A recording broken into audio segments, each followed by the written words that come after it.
आज आपण खरं तर डिस्पोजल ऑफ वेस्टचे क्वेश्चन बघतोय बरं का.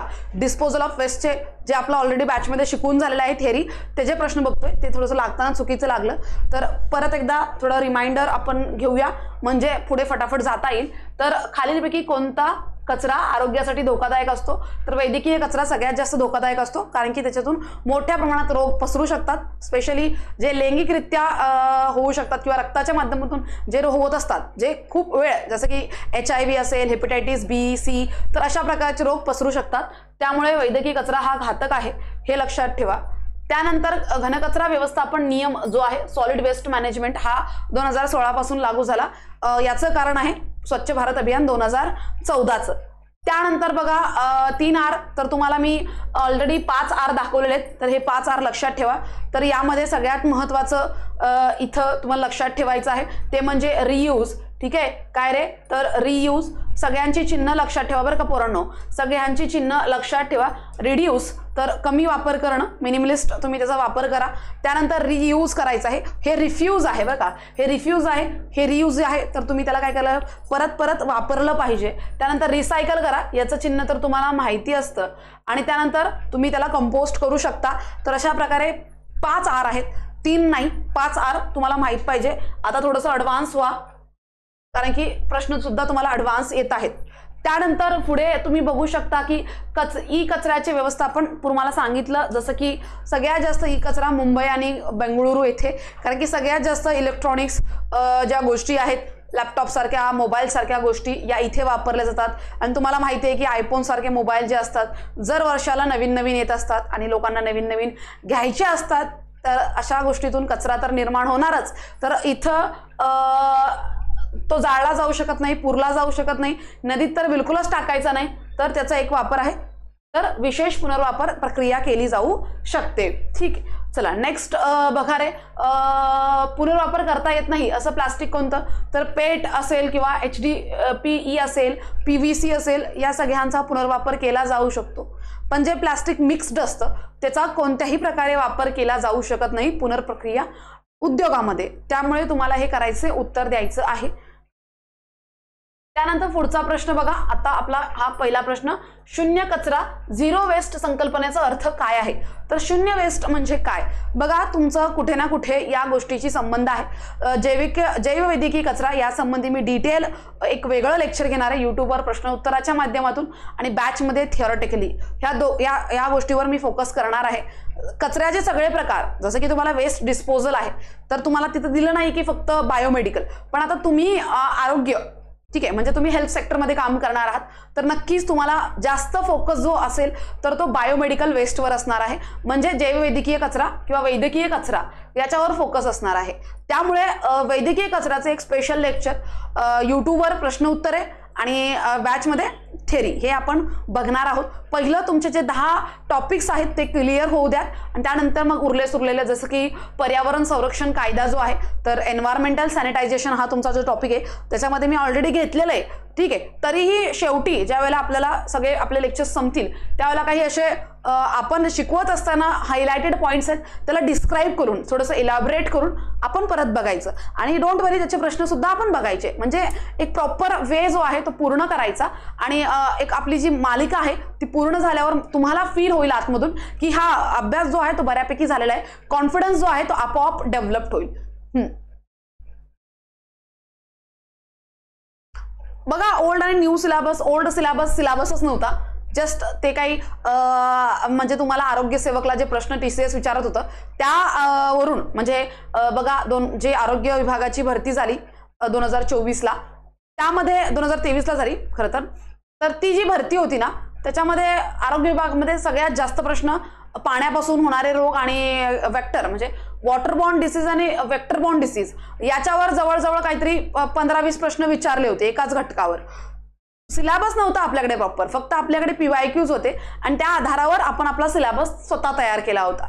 पण आता नवीन सिलेबस जो आहे तो प्रॉपरली तुम्हाला एक स्ट्रक्चर मध्ये दिलेला आहे, 10 पॉइंट्स तुम्हाला दिलेले आहेत, तेवढंच तुम्हाला करायचं आहे. तर आता आपल्याकडे ॲडव्हान्टेज आहे, त्या ॲडव्हान्टेजचा सगळ्यांनी फायदा घेतला पाहिजे, हाच एक फरक आहे. चला, तर झिरो शून्य कचरा म्हणजे काय? अजिबात कचरा न करणे कमीत कमी कचरा तयार करणे आणि पुनर्वापन करणे, फक्त ओला कचरा तयार करणे, फक्त सुका कचरा तयार करणे. तर झिरो वेस्ट म्हणजे काय असतं रे, तर कमीत कमी कचरा तयार करणे. ठीक आहे, कमीत कमी कचरा तयार करणे यालाच झिरो वेस्ट असं म्हणतात. Great. Okay, great great great. AB great, Jeevan great. तर बघा अशाच प्रकारे अजून एक कन्सेप्ट लागू होते, तर ती म्हणजे स्थिर लोकसंख्या. ठीक आहे, स्थिर लोकसंख्या. आता हे का सांगते, कारण की तुम्हाला सुद्धा डेमोग्राफिक स्टॅटिस्टिक लोकसंख्या शास्त्र हा घटक आहे, पहिलाच घटक येतो. तर स्थिर लोकसंख्या याचा अर्थ असा असतं की मुलं जन्माला न येणे असं नाहीये, म्हणजे कुणी मरणंही नाही आणि कुणी जन्माला येणंही नाही असं बिलकुल नाही. ठीक आहे, स्थिर लोकसंख्येचा अर्थ काय असतो की समजा 5 मुलं जन्माला येत आहेत तर 5 लोकांचा मृत्यू होणे, म्हणजे जन्म आणि मृत्यूचा रेट जो आहे तो जवळजवळ सारखाच असणे, या संकल्पनेला स्थिर लोकसंख्या असं म्हणतात. आणि आपण हे कधी अचीव करणार आहोत, तर आपण ते 1947ला अचीव करणार आहोत. आता काय आहे रे 1947ला, का स्पेशल आहे 1947, का स्पेशल आहे आपल्यासाठी, मला तुम्ही सांगायचं आहे. ठीक आहे, सगळ्यांनी सांगायचं. तुम्ही सगळे जागृत आहात हे मला तुम्ही सगळ्यांनी दाखवून द्यायचं आहे. कळलं? सगळ्यांनी मला दाखवून द्यायचं की हा मॅम आम्ही आहात जागृत. ठीक आहे,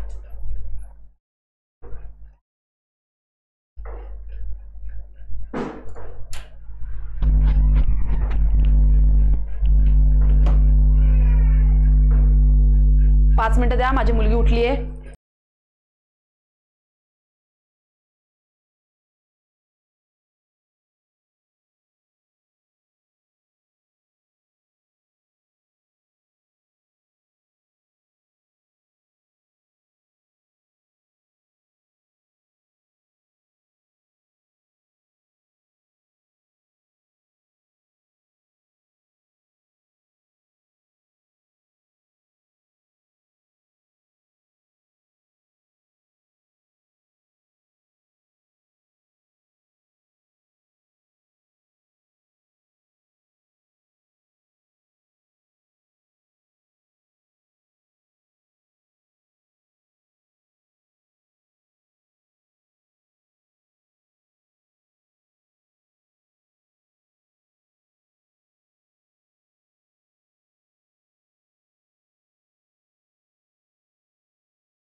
सॉरी फॉर दॅट.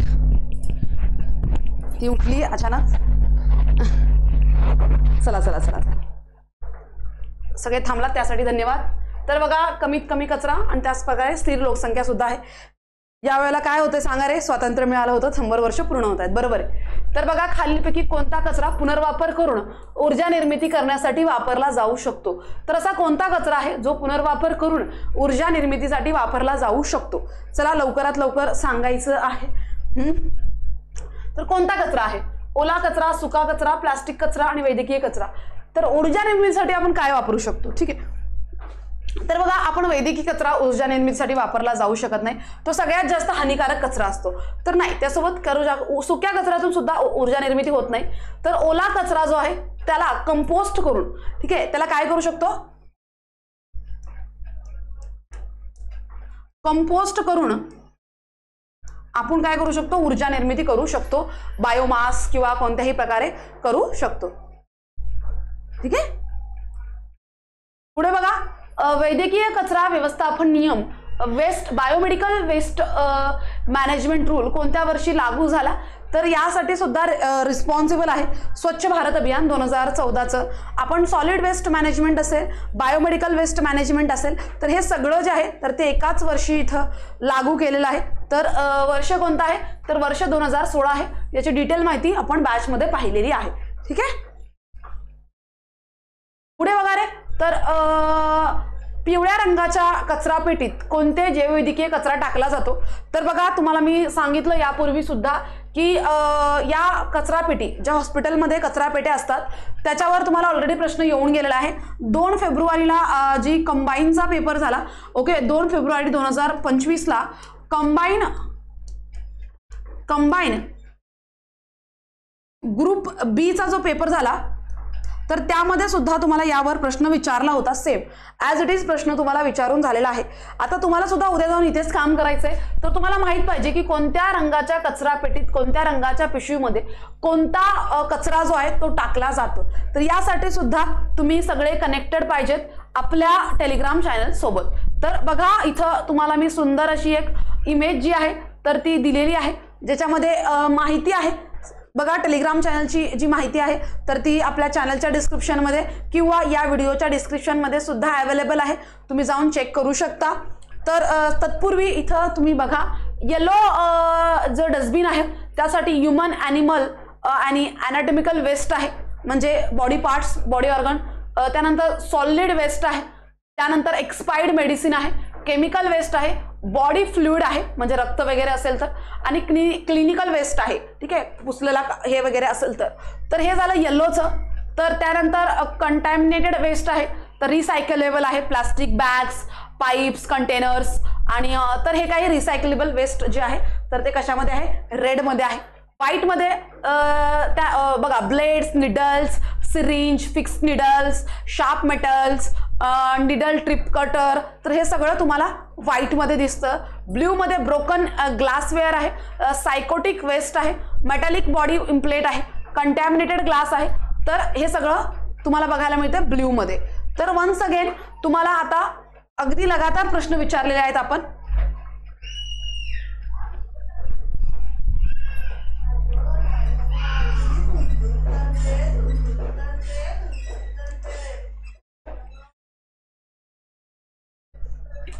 थोडं माझी मुलगी रडती आज.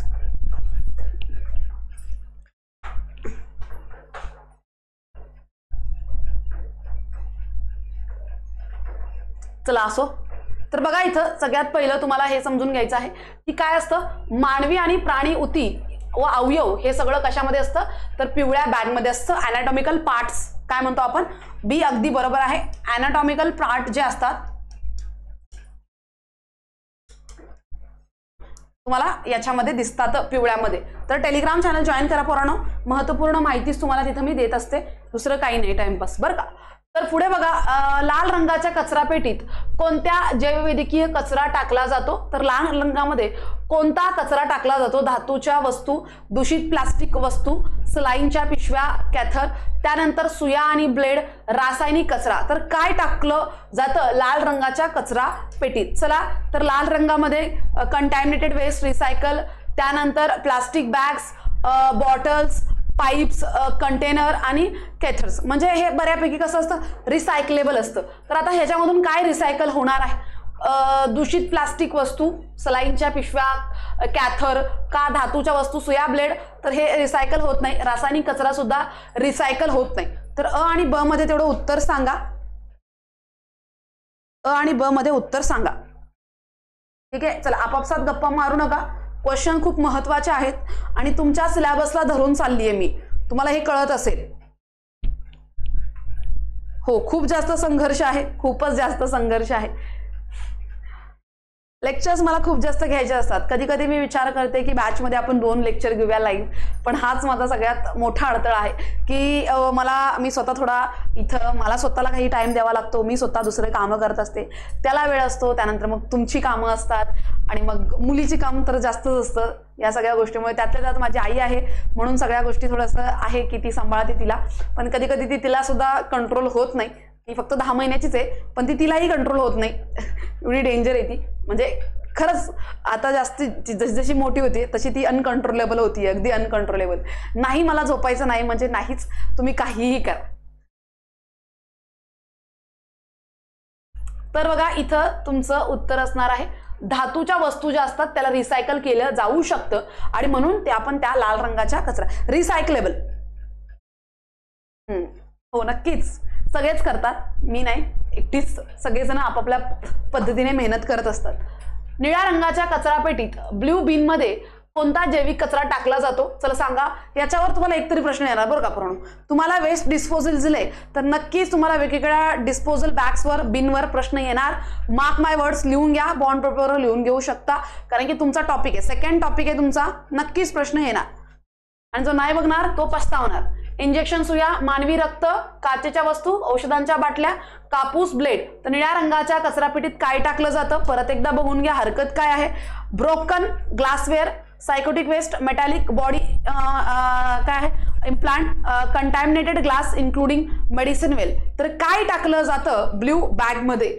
चला चला लवकर सांगा. ब्ल्यू बॅग मध्ये काचेच्या वस्तू, कळलं? ग्लासवेअर म्हणजे काय? काचेच्या वस्तू, औषधाच्या बाटल्या, हे सगळं जे आहे ब्ल्यू बॅग मध्ये टाकलं जातं. हत्तीपेक्षा डेंजर असतं. ठीक आहे, माझी तर एवढीच आहे. आज बघितलं असाल बॅचमध्ये, आज बॅचमध्ये शेवटी मी तिला घेऊन शिकवलं. जे आज तुम्ही जे सगळे जे बॅचमध्ये आहात तुम्ही बॅचमधलं लेक्चर बघा. आज लाईव्ह सुद्धा होती काही मंडळी, तर त्यांनी बघितलं. शेवटी ती एवढी जोरजोरात ओरडायला लागली, शेवटी मला तिला घ्यावं लागलं. सो आजचं आपलं जे बॅचचं लाईव्ह लेक्चर आहे ना त्याच्यामध्ये शेवटी तिला मी घेतलंय आणि कसं बसं लेक्चर जे आहे ते पूर्ण केलेलं आहे. मग युट्यूबला नाही घेऊ शकत, युट्यूब ते लेक्चर सगळेच बघत असतात. बॅचमध्ये तेवढीच आपली विद्यार्थी असतात जे आपले विद्यार्थी असतात आणि मग तिथं आपण घेऊ शकतो. बॅच किंवा ॲप हा आपला प्लॅटफॉर्म असतो, तिथं आपण आपल्या मर्जीने गोष्टी करू शकतो. आपल्याला काही गोष्टी करायच्यात काही नाही, पण युट्यूबवर सगळ्या गोष्टी आपण करू शकत नाही. व्हिडिओ जो आहे तो वर्षानुवर्षे इथेच राहतो, सगळेजण सगळे बघत असतात. त्यामुळे काही लोकांना वाटतं की जस्ट काही लाईमलाईटसाठी वगैरे वगैरे आणि युट्यूबवर आणणंच बरोबर नाही. एवढंच व्यवस्थित करा, जास्तीत जास्त रिवाइज करा, होऊन जाते. सिलेबस दिला, सिलेबसच्या बाहेर काय जाणार सांगा बघू. सिलेबस तर दिलेला, असं नाहीये की सिलेबसच नाहीये, सिलेबस आहे तुमच्याकडे. तर पांढऱ्या रंगाच्या छिद्र पाडण्यास प्रतिबंधक कंटेनर कचरापेटीत व्हाईट जो डस्टबिन असतो त्यामध्ये कोणता कचरा टाकला जातो? पांढऱ्या रंगाच्या डस्टबिनमध्ये कोणता कचरा टाकला जातो? घेऊ शकता तुम्ही. Study space Marathi application download करा, तर घेऊ शकता तुम्ही. काल 50 लोकांनी बॅच घेतली, म्हणजे मी स्वतःच शॉक होती एका दिवशी कसं काय एवढं होऊ शकतं. तर काल मी तुम्हाला आता हे सांगते की जी बॅचची पर्चेसिंग होती ना, मी स्वतः शॉक आहे की कॉम्पिटिशन आहे बरं का. बऱ्यापैकी मला वाटत होतं की तेवढं नसेल, तेवढीच आपली एक छोटीशी बॅच होईल आणि आपण प्रॉपर एक तांत्रिक सिलेबस घेऊन तुम्हाला 199 रुपयामध्ये तेवढं तुम्हाला देते. बरोबर आहे, म्हणजे पैशाच्या मानाने तुमचा सिलेबस अगदी प्रॉपर मी तेवढ्या ह्याच्यामध्ये कव्हर करून देते. पण मी आता बघतेय की दिवसेंदिवस मुलं जी आहेत ना ती ॲडमिशन घेण्यावर मला एक गोष्ट इथं कळते की कॉम्पिटिशन आहे तुम्हाला. मला असं वाटलं की जास्त मुलं नसतील. 12वी सायन्स आहे, त्यानंतर काहींना इंटरेस्ट असतो, काहींना इंटरेस्ट नसतो मल्टीपर्पज वर्करमध्ये, आरोग्यसेवकमध्ये. तर मला असं वाटलं की नाहीये तेवढं कॉम्पिटिशन किंवा तेवढी मुलं नाही आहेत. पण आता मी जी तुम्ही बॅचची पर्चेसिंग बघतीये त्याच्यावरनं मला कळतंय की पोरांनो भयानक कॉम्पिटिशन आहे. कळलं, भयानक कॉम्पिटिशन आहे. रोज लेक्चर होतात.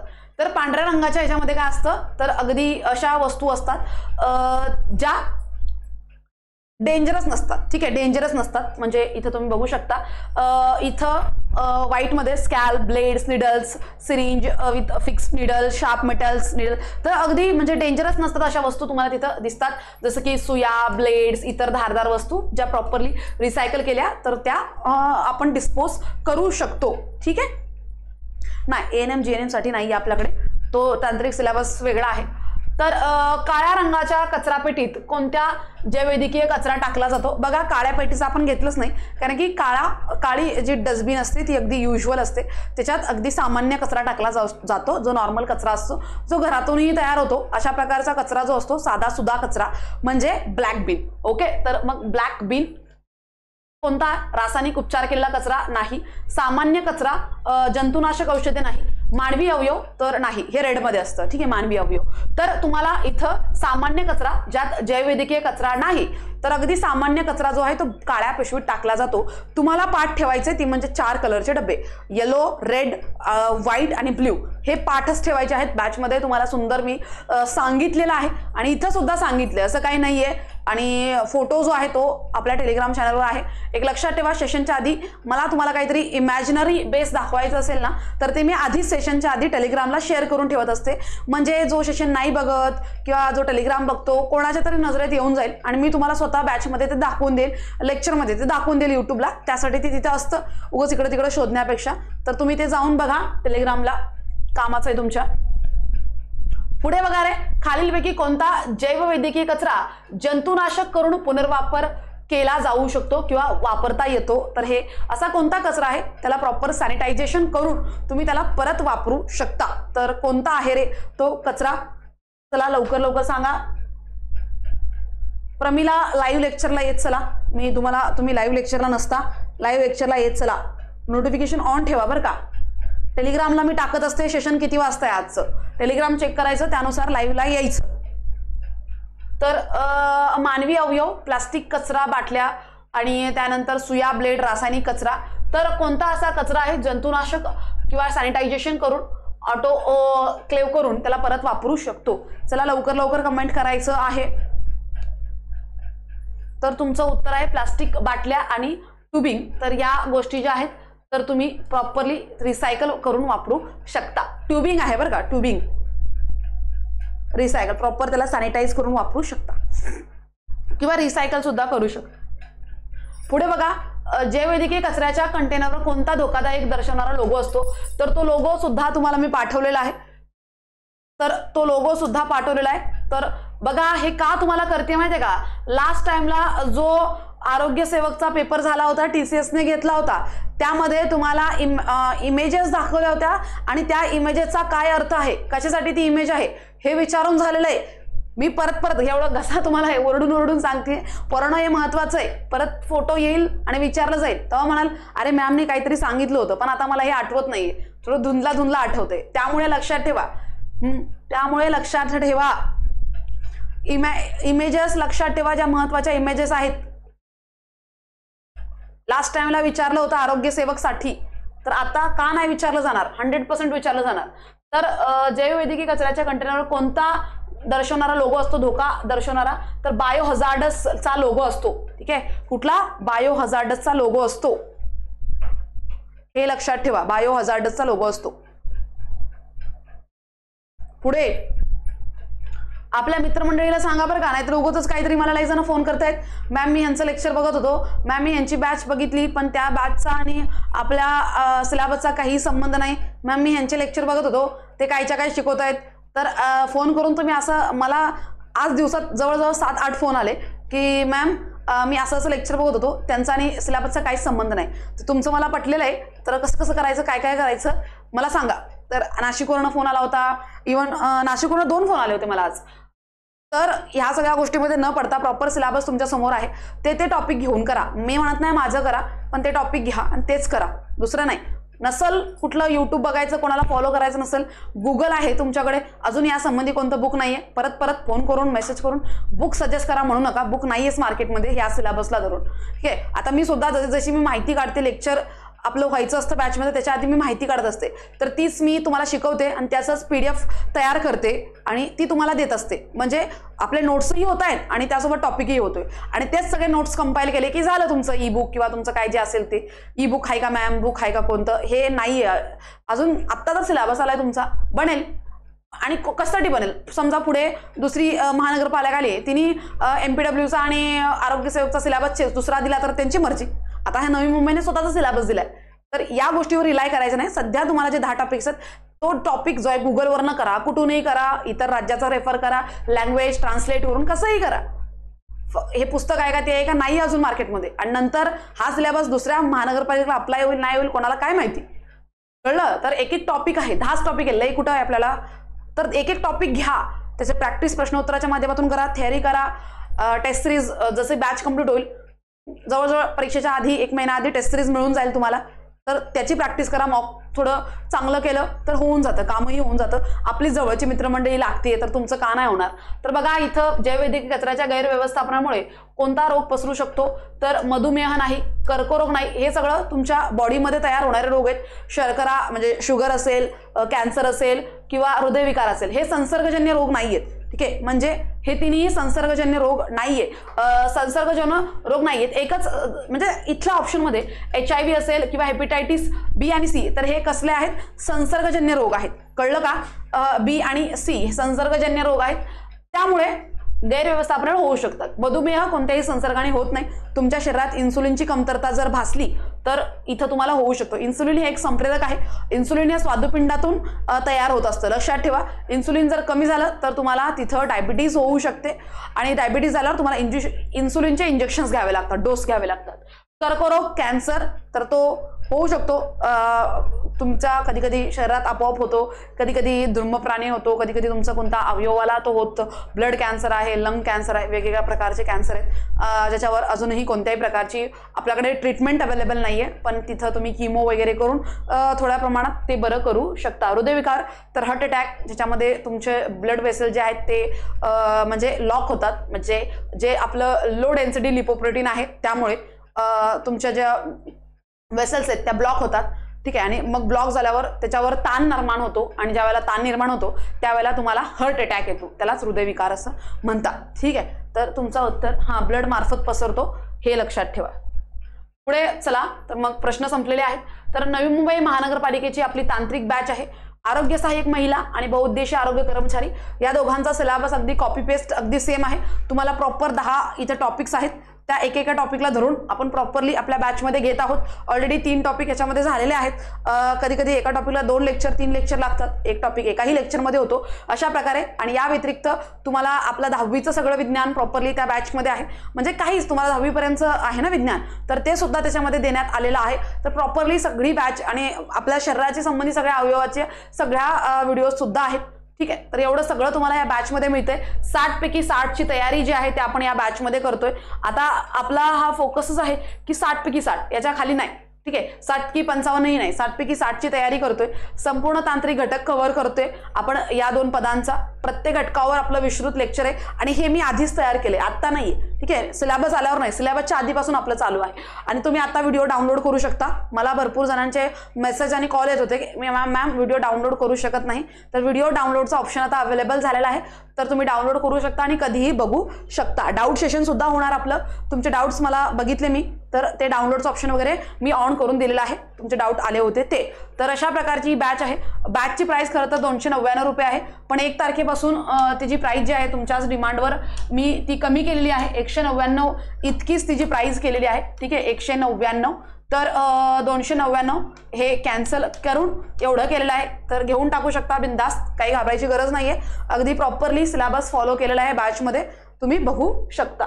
ठीक आहे, चला तर मग आपली मुद्रांक विभागाची सुद्धा बॅच आहे. स्टडी स्पेस मराठी ॲप्लिकेशन पहिले डाउनलोड करा प्ले स्टोरवरून आणि ही बॅच घ्या. त्यासोबत इथं मुद्रांकची बॅच आहे, IBPS पॅटर्न आहे. सामान्य ज्ञान तुम्हाला याच्यामध्ये दिसेल सगळं प्रॉपरली. आता पॉलिटीचे सेशन याच्यामध्ये मी आता घेणार आहे छान सुंदर पद्धतीने. आदिवासी विभागाचा पेपरचा जो एक प्रॉपर आढावा घेऊन ही बॅच मी तयार केलेली आहे. तुम्हाला त्याच्यामध्ये आंतरराष्ट्रीय संघटनेवर जास्त प्रश्न होते, त्यामुळे मी आंतरराष्ट्रीय संघटनेची सगळी माहिती टोटल 25 आंतरराष्ट्रीय संघटना याच्यामध्ये टाकलेल्या आहेत रेकॉर्ड करून. IBPSने विचारलेल्या महत्त्वाच्या टॉपिक्सवर भर दिलेला आहे. त्यानंतर IBPS विचारत असलेले स्टॅटिक्स सुद्धा मी याच्यामध्ये कव्हर केलेलं आहे. या बॅचची प्राइस सुद्धा 199 रुपये आहे. तर तुम्ही study space Marathi application download करून ही बॅच सुद्धा घेऊ शकता. जर नोंदणी आणि मुद्रांक विभागाचा क्लार्कसाठी तुम्ही फॉर्म भरला असेल तर 10वी पास जरी असाल तुम्ही यासाठी एलिजिबल आहात. जर तुम्ही अंगणवाडी सेविका आहात आणि अंगणवाडी मुख्य सेविकेची तयारी करताय सध्याला, त्यासाठी आपले लेक्चर्स असतात, तर ती सुद्धा तांत्रिक बॅच आहे. कायदे आणि योजना तुम्हाला मी इथं प्रॉपर शिकवत आहे. या बॅच अंतर्गत लाईव्ह कायदे आणि योजना आहेत. तर इथं वन्स अगेन 199 रुपयेच ही प्राइस आहे. महिला व बालविकास विभागासंबंधी महत्त्वाचे कायदे आणि योजने विस्तृत इथं मी शिकवते. माझ्या हँड रिटन नोट्स तुम्हाला मिळतील महिला व बालविकास ICDSच्या सगळ्या. त्यासोबत इथं मी तुम्हाला सर्व कायदे योजना PDFच्या स्वरूपात सुद्धा देणार आहे, तिथं सुद्धा बघू शकता. Thank you so much. चला, आभारी आहे मनापासून.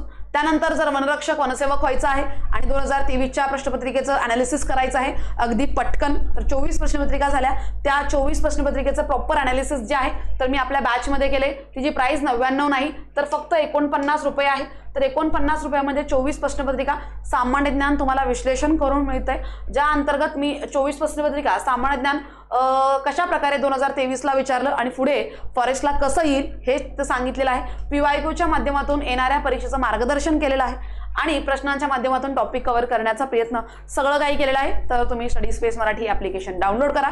तुम्हाला ज्या बॅचची म्हणजे तयारी, तुम्ही ज्या परीक्षेची तयारी करताय ती बॅच तुमच्यासाठी आहे आणि तुम्ही जाऊन घेऊ शकता. काही हरकत असल्यास तुम्ही 7028502170 या नंबरवर व्हॉट्सअपला मेसेज करा.